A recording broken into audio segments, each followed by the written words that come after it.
Lorsque l'on investit en bourse, on investit forcément pour le futur.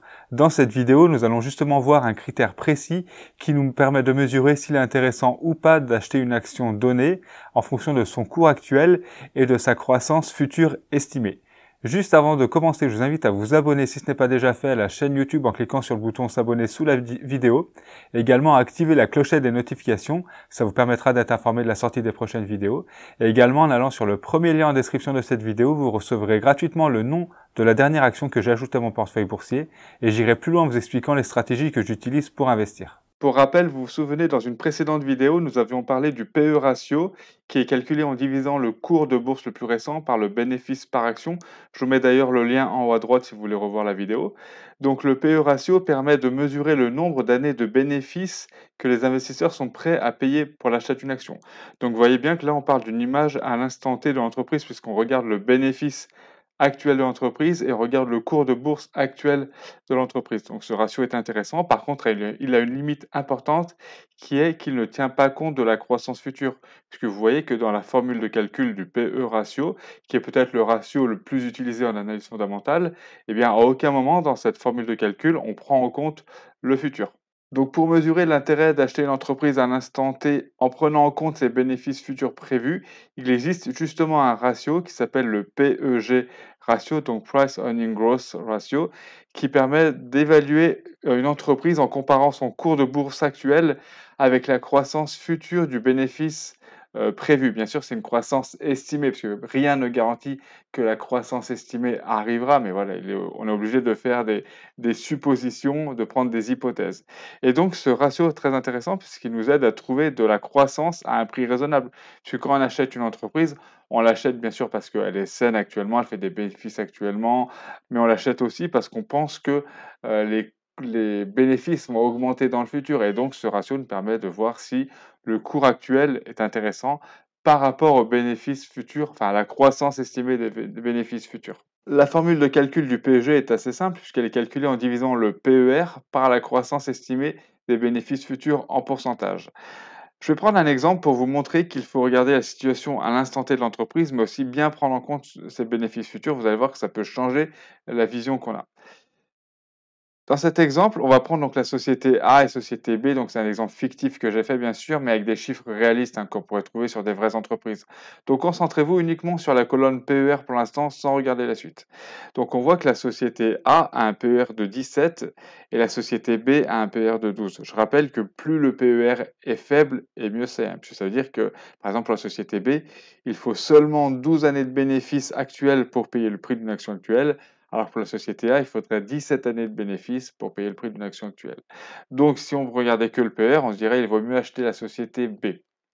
Par contre, si maintenant on prend en compte la croissance estimée future, donc dans cet exemple, j'ai mis 10% pour la société B et 20% pour la société A, eh bien on obtient donc un PEG de 1,2 pour la société B, hein, donc 12 divisé par 10, et 0,85 pour la société A, 17 divisé par 20. Et pareil, comme pour le PER, eh bien le PEG, plus il est faible, et mieux c'est.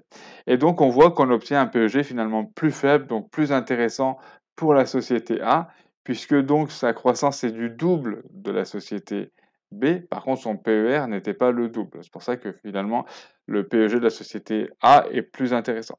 Donc, on voit que dans cet exemple, si on avait regardé que le PER, on se serait dit qu'il vaut mieux la société A. Par contre, si on a une croissance, enfin une vision pardon, sur plusieurs années, eh bien, on voit que la société A est plus intéressante que la société B. Pour illustrer cette vision à long terme, je vais prendre un exemple en sortant un peu du cadre de la bourse puisqu'on va parler des voitures. Donc je vais vous parler des Youngtimers, donc qui est une génération de voitures que j'aime bien puisque ça correspond à mon âge.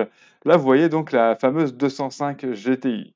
Donc il y a une quinzaine d'années, ça valait pas grand-chose, mais les prix montaient, montaient, montaient. Et donc on aurait pu se dire, voilà, à ce moment-là, je prends un exemple, si à ce moment la voiture valait, enfin, était cotée à 5 000 euros, si quelqu'un nous la vendait 6 000 euros, on aurait pu se dire: «Ah, c'est dommage parce que je vais la payer 1 000 € de plus que la cote actuelle». Par contre, si on avait une vision à long terme et qu'on pensait que la cote allait monter encore plus haut, eh ben, on aurait pu se dire: «C'est pas grave, je la paye un peu plus cher à l'instant T que le prix actuel parce que je pense fortement que dans 5, 10 ans, ça vaudra beaucoup plus cher».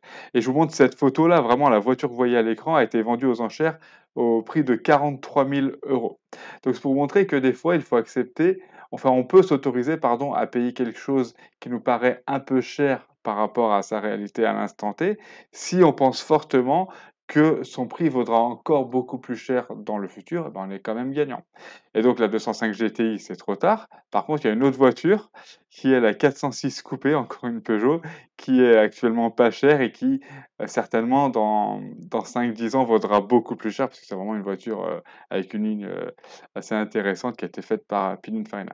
Donc voilà, c'était une petite aparté, on sortait du cadre de la bourse, mais pour illustrer ce fait qu'il faut avoir une vision long terme quand on fait des investissements long terme justement et pas regarder uniquement la situation à l'instant T de l'actif. Donc vous vous demandez peut-être comment trouver ce fameux PEG? Eh bien, c'est assez simple. Vous pouvez aller par exemple sur Yahoo Finance, qui est un site que j'aime bien.